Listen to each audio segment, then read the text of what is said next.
This is a treat for parents who are interested in different housing models here in Hawaii for their adults with special needs when they think about residential. And we have a interesting walk around the house with Andrea Rogers from Maui, who runs an agency called Maui Hope. Her background is she did run a very successful group home and moved on with her son to a model which is a hybrid model, and it includes independent living and has an individual that has 24-hour care on the same property. And so it's a very creative mix of housing. She and her husband actually own the buildings. It's not a licensed setup, but it's where the individuals come in and pay the rent with their Social Security. And one individual, I think, has Section 8, which is the HUD voucher. And it's very interesting to listen to what she's saying and how she's put this together. And I think it's a real treat for parents to have hope for ideas of our own in the future. So this is an independent living opportunity for our loved ones. So we're standing here in a 4-bedroom house right now where a 34-year-old man with autism lives with 2 roommates, and we have a guest room in case there's overnight guests. And so the 2 roommates, everyone here pays rent. Obviously, the autistic guy pays more rent than the other people, but one of the ways we set it up is that they're roommates and everyone contributes to the food, everyone contributes to the rent. And so we have this house, then we have another apartment that has a much more challenging girl who's deaf, autistic, and visually impaired and has Down syndrome and needs 24-hour supervision in her apartment. Now, is the apartment a part of the building that you've sectioned off? Yes. So in Maui, we're allowed on a lot over 8,000 square feet, 3 houses. So we have right here basically a 4/5-bedroom home. Then we have an apartment where the girl lives.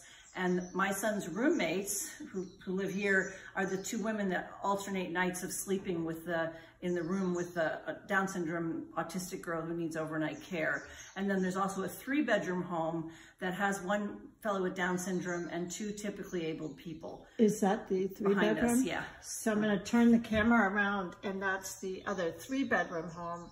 So you're working with the zoning codes of Maui. Yeah, so we have basically in this property 4 special needs people residing with 6 typically abled people in a roommate environment. So we have the 3-bedroom home, the 4/5-bedroom home, and then we have the 1-bedroom apartment that meets the needs of everyone and in independent living. So would you say that's why you're doing it, because you want to do best quality, best independent type of living, but yet you have one girl that needs 24-hour care, so you've kind of, what would you say, mixed and matched? Well, my son's roommates, because my son doesn't get care all night, his roommates actually provide the overnight care for the girl in the other apartment.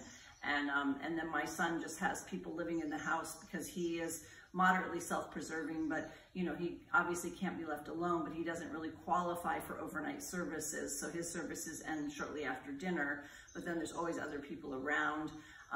One of the roommates or the other roommate, depending on who's sleeping in the other girl's apartment. And are you an agency or are you just a manager? I'm not sure I get the question. So this property is owned by my husband and I. We're the landlords. The people here some of them have their services through Consumer Direct and some of them have them through Maui Hope, which is the agency that I work with. Okay. And so thank you for showing us around. And there's 4 bedrooms in this house. 4 bedrooms in this house. So this is a guest room here because sometimes people do come and sleep over. And then as we go down the hallway, there's a half bath. These are 2 bedrooms that the typically abled people live in. And then this is my son's bedroom down here. And how old is your son? 34. And is he fairly independent, or does he need 24 hours? Well, I think he needs 24 hours, but he doesn't qualify for 24 hours. He's quite the artist. Yeah. And then of course, full bathroom over here. Did you have to do a lot of remodeling? Yeah, we pretty much bought this house and gutted it. But footprint is exactly the same, but we had to rebuild everything. It was very run down. So we built a large bar so that it's very social, and we can do activities of daily living through cooking together and really kind of joining together. So each household has the capacity to have their own meals, but they also sometimes gather together and share meals in the main house. It's very much, were you influenced by L'Arche or Camp Hill or any of those models? Yeah, I think we're probably the most influenced by Camp Hill, yeah. But L'Arche as well. And the idea being, for me, I feel like living independently, for my son to live with one roommate in an apartment, I don't know whether that person would have the TV on all day, and so I like the idea that there's other eyes paying attention. So this is kind of like an intentional neighborhood, if you will. And so even though everyone's independent, and pretty much because everyone gets CLS, they're all gone during the day, either to jobs or to their whatever they're doing for their day activities out in the community. But then come, say, 4 o'clock, everyone pretty much is back here and, making dinner together and taking care of the animals and, doing the home stuff. And CLS is the community service where, for example, some may go to a day program like Easter CLS, and some others might have a one-on-one and do other things in the community. Yeah. And it's paid for by waiver services. Waiver services. Yeah, but it's supposed to be out in the community, not here at the house. So they're pretty much everyone's gone either at work or at their day program, or they're out in the community volunteering or whatever they're doing. Yeah. So I love this model. I mean, it's really a model where they can really thrive. And how is Maui? Could somebody actually buy a house in the neighborhood and do the same type of thing? Or is there any rules about being so many miles apart with the group homes? Not only in licensed environments. So this is nothing here is licensed. This is literally just renting to people with intellectual disabilities. The person over there actually has HUD and lives with their roommate through their HUD voucher. And, other people just pay rent through their SSI checks. And so, there's 2 houses on the other side of that house that we've joked around about buying because I know they're both rentals. And so we thought if we could find the owner, maybe he'd sell us that and just kind of continue on the neighborhood because there's such an immense need for affordable housing opportunities. So the way it's set up here, other than the HUD people, everybody here, if you're a special needs person, you pay $800 rent.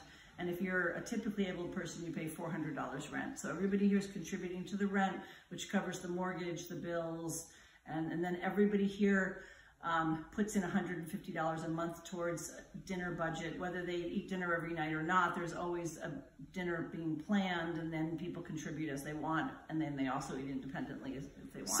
So like Camp Hill, the people who pay the $400 a month, they do some volunteer work for the difference to be able to get that opportunity. Well, no, they actually just have lower rent.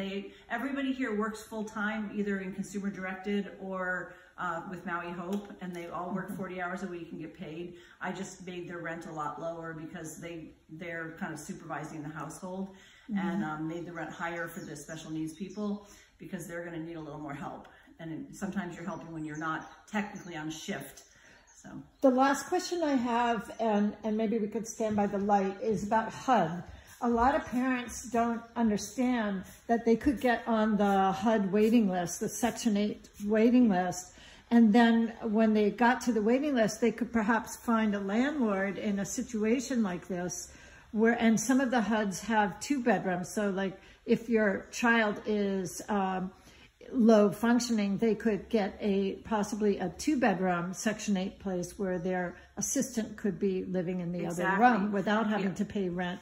Yeah, everybody should be on the HUD list, just because it can take 5 years till your name comes up, and you can always turn it down when it does come up.